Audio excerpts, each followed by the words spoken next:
해파랑길 걷기 2차 8일째 2017년 6월 15일 목요일 해파랑길 9코스 울산 일산해변에서 정자항 19.3km 걸은거리 25.3km. 아침에 눈을 뜨니 방구석에 배낭이 덩그러니 놓여있다. 그동안 함부로 내던진 적이 적지 않거늘 한결같이 듬직한 모습이다. 주인보다 의젓하고 가슴이 넓다. 사실 걷기 여행은 배낭을 지고 그 무게를 견디며 가는 것이다. 배낭에서 먹고 입고 쓰는 모든 것들을 얻으면서 말이다. 삶도 이와 같아서 잘 살아보려고 발버둥치지만 태어나면서 갖고 나온 제 배낭은 이것으로 평생 사는 것이 아닐까. 사람은 저마다 먹을 것을 가지고 태어난다는 옛말도 있지 않은가. 그러고 보면 인생 복잡하게 생각할 필요 없다. 나올 때 메고 나온 배낭, 그 크기와 무게를 헤아려 나아가면 될 일이다. 그러니 삶의 답은 밖에 있는 것이 아니다. 바로 내 안, 내 본성에서 찾아야 한다. 모텔을 나서니 일산해변은 어젯밤의 바닷가가 아니었다. 흥청이던 모습을 파도에 씻어내고 싱그러운 아침 햇살 아래 조용하고 평화로운 어촌으로 돌아와 있었다. 시원한 바닷바람을 들이마시며 울산 동구 시내로 들어갔다. 홈플러스 앞 사거리에서 오른쪽으로 조금 가면 현대중공업이다. 담을 따라가는데 어제 현대자동차 울산 공장 앞 아산로와는 분위기가 다르다. 시멘트가 아닌 돌담 위에 기와장이 얹혀있고 가로수 그늘에 장미꽃, 칡넝쿨과 담쟁이 넝쿨이 무성하게 벽을 덮고 있다. 도종환 시인의 시가 떠오른다. 담쟁이, 저것은 벽. 어쩔 수 없는 벽이라고 우리가 느낄 때, 그때 담쟁이는 말없이 그 벽을 오른다. 저것은 넘을 수 없는 벽이라고 고개를 떨구고 있을 때 담쟁이 잎 하나는 담쟁이 잎 수천 개를 이끌고 결국 그 벽을 넘는다. 우리 사회에는 많은 벽이 있다. 관념의 벽, 사회 양극화의 벽, 그리고 진보와 보수, 통일과 반통일, 이 거대한 벽들을 어찌할 것인가. 그런데 생각해보면 답은 다음 중 하나다. 첫째, 벽 앞에 고개 숙이고 절망과 타협한다. 둘째, 벽 자체를 완전히 부숴버린다. 셋째, 담쟁이처럼 끝까지 붙들고 늘어지며 벽을 타고 넘어가 꽃을 피운다. 어느 길로 갈 것인가. 그 선택이 운명을 좌우한다. 세계 최대 조선소라는 현대중공업, 크긴 크다. 담을 끼고 걷는데 5km, 1시간이 걸린다. 길 건너 상가와 아파트들이 직간접으로 회사와 얽혀 있을 테니 과연 현대중공업 왕국이라 할 만하다. 그러나 잘 나가던 조선산업에도 요즘 불황의 그림자가 짙게 드리워져 있다. 버스 정류장에 걸린 조선업 희망센터 광고가 그 현실을 말해준다. 조선을 포함한 우리나라의 바다교통산업은 국제무대에서 육해공 교통 중 가장 앞서 있고 일자리 효과도 크다. 특히 북한에 막혀 섬이 된 우리에게 바다와 하늘은 세계로 통하는 목줄이다. 그중 한나라도 부실해지면 국가 경쟁력의 핵심인 지정학적 강점과 공급 사슬 전략에 금이 가는 것이라 걱정스럽다. 잠시 후 동부 현대아파트 단지를 왼쪽으로 끼고 샛길을 지나 남목마성 산길로 올라갔다. 남목마성은 조선시대 말을 키우던 전국 200여 목장 중 감목관이 파견된 국영목장 9곳 중 하나라고 한다. 문약했던 조선도 말을 관리하는 체계가 있긴 있었던 모양이다. 그런데 감목관 홍세태희 씨가 쓴웃음을 자아낸다. 서쪽 고개에서 한가한 날 우연히 가마타고 관할을 나서니 작은 다리 아래로 시냇물 흐르고 길은 비스듬히 뻗어있네. 풍속 물으며 어찌 아전손을 잡으리. 시 읊으며 홀로 길섭 들국화 곁에 두고 사랑하네. 아랫사람과 손을 섞지 않으려 했던 것은 신분사회라 그렇다 치고 말을 다루는 감목관조차 가마를 타고 다녔으니 그런 사회에서 어찌 말 달리는 역동과 진취 실용의 기상이 자랄 수 있었을 것인가. 이어 봉대산을 넘어 조선시대 불과 연기로 신호를 주고받던 봉수대와 그 옆에서 동해를 굽어보는 해수관음 보살상을 지나 주전항에 이르렀다. 여기서부터는 다시 바다를 이고 간다. 차례로 몽돌 해변, 구암 해변, 제전 해변을 거쳐 정자항으로 향했다. 이 구간이 8km가량 되는데 동글동글한 몽돌이 깔린 해변과 맑고 푸른 바다가 그림처럼 어울려 발길을 붙잡는다. 이제 우리 여촌은 더 이상 소금기 찌든 옛날의 여촌이 아니다.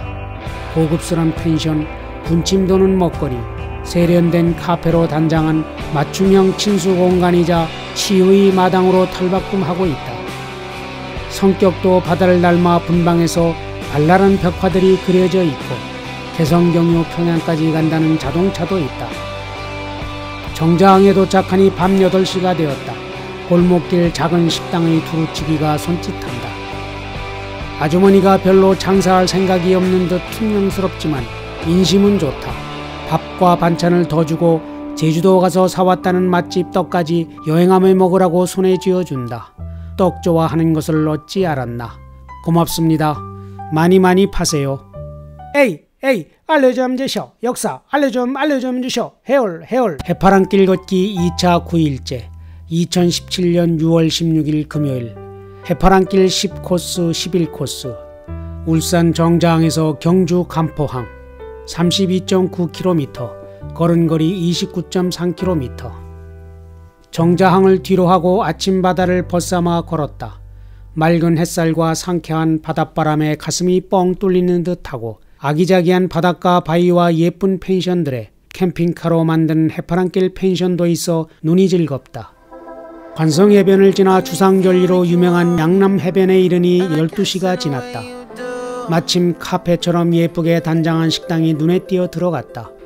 주문을 하는데 여주인이 세월이 느껴지지 않을 만큼 곱고 행동거지도 차분한데 얼굴에 우수의 그림자가 아른하게 깔려있다. 대구탕을 놓고 얘기를 나눠보니 나이가 70세로 5년 전 남편과 사별하고 슬하에 딸 셋, 아들 하나를 두었다. 큰 딸은 이탈리아에서 음악을 공부하다가 이탈리아 교수와 결혼했고 밑의 두 딸도 언니를 따라 이탈리아 사람과 결혼해 셋 모두 그곳에 살고 있다. 한국에는 세 자매 가족이 매년 돌아가며 와서 20여일씩 함께 지내다 간다. 막내 아들은 서울에서 회사를 다니는데 얼마 전 며느리가 첫 아이를 낳아 지금 이 식당에서 산후조리하고 있단다. 자식 키우느라 고생했겠다고 하니 그때는 남편이 사업을 했었다며 웃는다. 순간 그녀의 얼굴에 자부심과 그리움이 피어오르다 이내 힘없이 사라진다. 그녀 얼굴에 배어있는 그늘의 이유를 조금은 알 듯하다. 26개월이 군복무를 막 마치고 직장에 복귀 신고를 할 때였다. 화장실에서 동료가 나를 보더니 벌써 휴가 나왔냐는 것이었다. 제대한 사람 보고 휴가라니.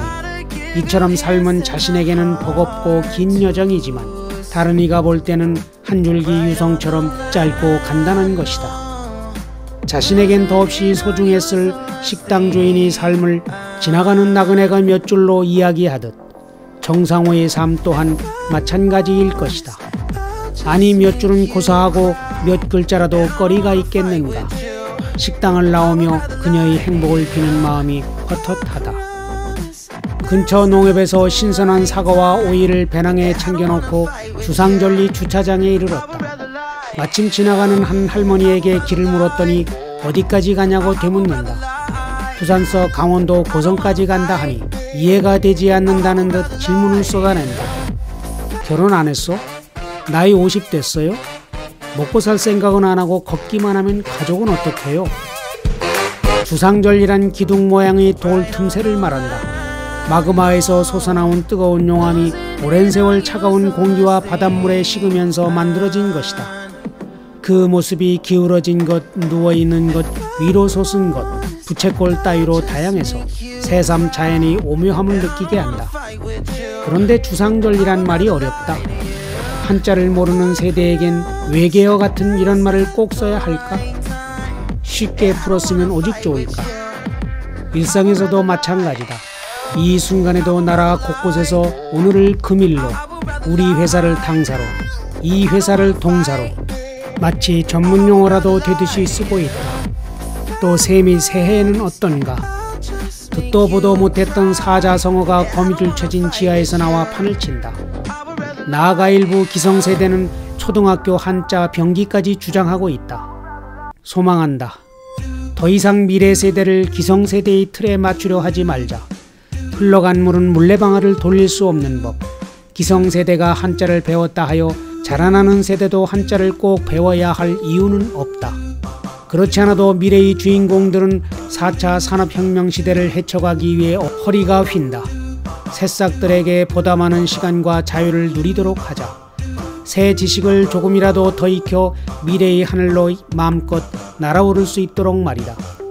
수천만 년의 세월을 품은 돌기둥을 뒤로하고 읍천항 벽화마을과 나해변을 지나니 문무대왕릉이 나타났다. 바닷가에서 200여 미터 떨어진 곳에 있는 길이 20미터의 바위섬인데 저것이 대왕암이냐고 물었을 정도로 평범하다. 그러나 사람의 가치가 그 무덤의 규모에 비례하는 것은 아니다. 오히려 반비례하는 경우가 많다.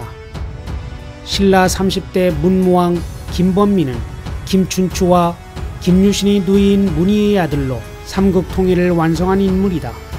물론 그 통일이 미완에 그쳐 아쉽지만 외세를 끌어들인 신라가 그나마 대동강 이남까지라도 지배력을 확보하게 된 것은 문무왕의 공이라 할 수 있다. 문무왕이 통일을 이루기까지 두 번의 고비가 있었다. 하나는 백제 정보로 당이 백제를 병합하고 처음 약속과 달리 신라까지 속국으로 삼으려 했을 때고, 둘째는 고구려 정보로 당이 백제와 고구려 땅을 날로 먹으려는 야욕을 노골적으로 드러냈을 때였다. 이에 문무왕은 처음에는 당과의 외교에 집중하며 은인자중하고 힘을 길렀다. 그러나 고구려 멸망 후에는 고구려 부흥 세력과 연합해 전면전을 펼쳐 평양에 있던 당의 안동도호부를 랴오성으로 몰아냈다. 이를 볼 때 문무왕은 자신의 이름대로 문과 무를 다 갖춘 뛰어난 리더였음을 알 수 있다. 삼국사기가 전하는 왕의 유언에는 백성을 사랑하는 마음과 확고한 사생관이 감동적으로 녹아있다. 나는 풍상을 무릅쓰고 정무에 힘을 써 병이 깊어졌다. 죽으면 불에 태워 장사 지내고 검약하게 상을 치를 것이며, 과세도 필요한 것이 아니면 해 아래서 패하고, 율령과 격식도 불편함이 있으면 개선하라. 이런 왕이었으니 유고를 대왕암에 뿌리도록 하고 동해를 지키는 용으로 화했다는 얘기가 전해 내려왔을 것이다. 그만큼 백성들이 그를 믿고 따랐다는 말이 아니겠는가. 오늘날 우리 사회는 그런 리더에 목말라 있다. 멈춰선 남북 통일의 열차도 그런 리더십을 기다리고 있다. 역사의 상념에 빠진 채 가문사지와 이견대를 지나 다시 바닷길로 가곡항을 거쳐 나정항에 이르렀다. 어느덧 주위가 캄캄해졌지만 계속 가야 한다. 포항에 사는 동생과 간포항에서 만나기로 했기 때문이다. 전천항을 지나 간포항으로 가는 바닷가 길은 오르내림이 반복되는 산길이다. 보이는 것은 멀리 제이스 시사이드 골프장 불빛이고 들리는 것은 오른쪽 시원한 파도 소리뿐이다. 난생 처음 걸어보는 밤 바닷가 산길이다. 지세로 볼 때 동물이 갑자기 나타날 수도 있겠으나 지팡이가 있으니 걱정은 없다. 지금 이 순간 내가 인식할 수 있는 존재는 불빛, 파도소리, 산, 그리고 발을 헛딛지 않으려 집중하는 나 넷이다. 나머지는 침묵이고 어둠일 뿐이다. 왠지 가슴이 시원하고 머리가 맑아진다.